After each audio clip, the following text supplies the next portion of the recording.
আসসালামু আলাইকুম, সবাইকে আবার ওয়েলকাম করছি মাইসেল কুকিং এ। জলপাইয়ের সিজন চলে এসেছে, জলপাইয়ের আচার তৈরি তো করতেই হবে। তো মাইসেল কুকিংও তৈরি করে দিল মজাদার জলপাইয়ের আচার। তো আজকে আমি তৈরি করলাম খুবই মজাদার লোভনীয় আস্ত জলপাইয়ের টক ঝাল মিষ্টির আচারটি। আর এই আচার রেসিপিটা অবশ্যই আপনাদের সাথে শেয়ার করব, সেজন্য চলে আসলাম।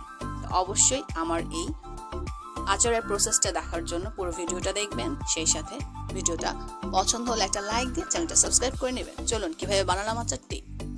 এখানে প্রথমে দেখতে পাচ্ছেন আমি 500 গ্রাম জলপাই নিয়েছি।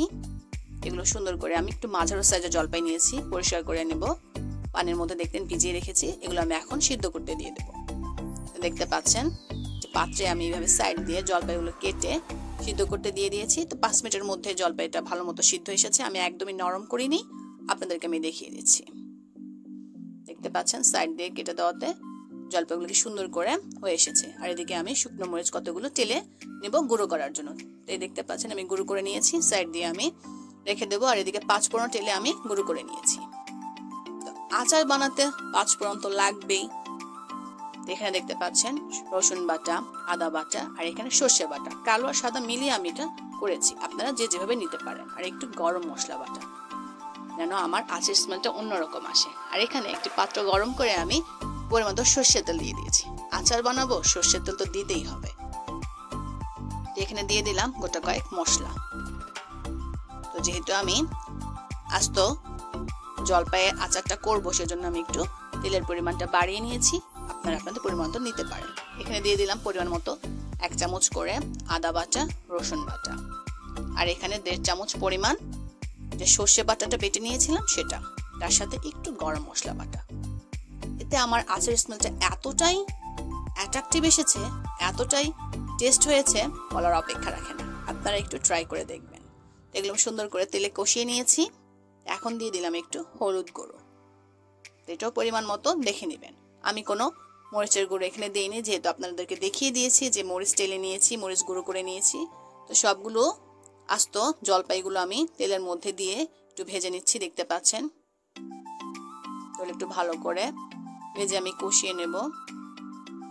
এখন আমি একটু পরিমাণ মতো লবণ দিয়ে দিচ্ছি, যেহেতু জলপাইটা টক, লবণের পরিমাণটা অবশ্যই দেখে নেবেন।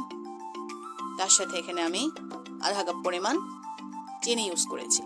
আপনারা যদি ঝালটা বা চিনিটা বা লবণটা কম বেশি করে নিতে পারেন, সেটা আপনাদের পরিমাণ মতো। সবগুলো উপকরণ এভাবে ভালো মতো আমি নেড়ে চেড়ে জলপাইয়ের সাথে মিক্স করে দিচ্ছি, যেন জলপাইয়ের ভিতরে ভালো মতো এগুলো মশলাগুলো ঢুকে যায়। তো কিছুক্ষণ এভাবে জাল দেওয়ার পরে দেখতে পাচ্ছেন আমি একদমই মাঝারো আঁচ থেকে একদমই কমিয়ে এভাবে 5 মিনিটের জন্য জলপাইগুলোকে হওয়ার জন্য রেখে দিয়েছি। যেন গ্রেভিটা অনেকটা ঘন এসেছে, জলপাইগুলোর ভিতরে ভালো মতোই মশলাগুলো ঢুকে যাচ্ছে। এই পর্যায়ে আমি যে আমার মরিচটা তেলে গুঁড়ো করে নিয়েছিলাম, বেশি গুঁড়ো করিনি, জাস্ট হালকা, এগুলো আমি সুন্দর করে ছড়িয়ে দিলাম। ঝালটা আপনার পরিমাণ মতো দেখে নেবেন। তারপরে দিয়ে দিলাম 5 ফোড়ন যে তেলে গুঁড়ো করে নিয়েছি সেটা, এটাও আপনি পরিমাণ মতো দিবেন। যখন এটা দিলাম আমার আচারের স্মেলটা অন্যরকম একটা হয়ে গেল, এতটাই লোভনীয় যে খেয়ে ফেলতে মনে যায় এরকম। তো ঝটপট তৈরি করে নেওয়া যায় মজাদার আস্ত জলপাইয়ের আচার। তো দেখতে পাচ্ছেন এখানে দেখিয়ে দিলাম রাঁধুনির যে হোয়াইট ভিনেগারটা আছে, সিরকা যেটা বলি, আচার যেহেতু বানাবো সিরকা তো একটু দিতে হবে। যদি সিরকা না দিয়েও রাখা যায়, আপনি সিরকা ছাড়াও তৈরি করে রেফ্রিজারেটর করে রাখতে পারেন। কিন্তু সিরকা দিলে হবে কি, আপনার এটা শীত, বর্ষা, গ্রীষ্ম যতটাই সিজন আসুক সারা বছর রেখে বা বছর পর হয়ে যায়, তখনও রেখে আপনি এইভাবে আচারটা একদমই পারফেক্ট ভাবে থাকে, আপনি খেতে পারেন। আচারের স্বাদ একটু অটুট থাকে, নষ্ট হয় না। সিরকাটা দেওয়ার চেষ্টা করবেন। এই তো তৈরি হয়ে গেল আমার আস্ত জলপাইয়ের টক ঝাল মিষ্টির এই লোভনীয় আচারটি। দেখতে পাচ্ছেন খুবই সহজে, খুবই অল্প উপকরণে তৈরি করে নেওয়া যায় এই মজাদার আস্ত জলপাইয়ের টক ঝাল মিষ্টির আচার। তো যারা আমার এই ভিডিওটা দেখেছেন, যদি আমার এই আচার প্রসেসের রেসিপিটা আপনাদের ভালো লেগে থাকে, অবশ্যই আমাকে কমেন্টস করে জানাবেন। আর সেই সাথে আমার চ্যানেল যদি সাবস্ক্রাইব না করে থাকেন, অতি দ্রুত চ্যানেলটি সাবস্ক্রাইব করে নেবেন, কেননা এই আচার রেসিপি আর আপকামিং আসছে আপনাদের জন্য। সেই পর্যন্ত অবশ্যই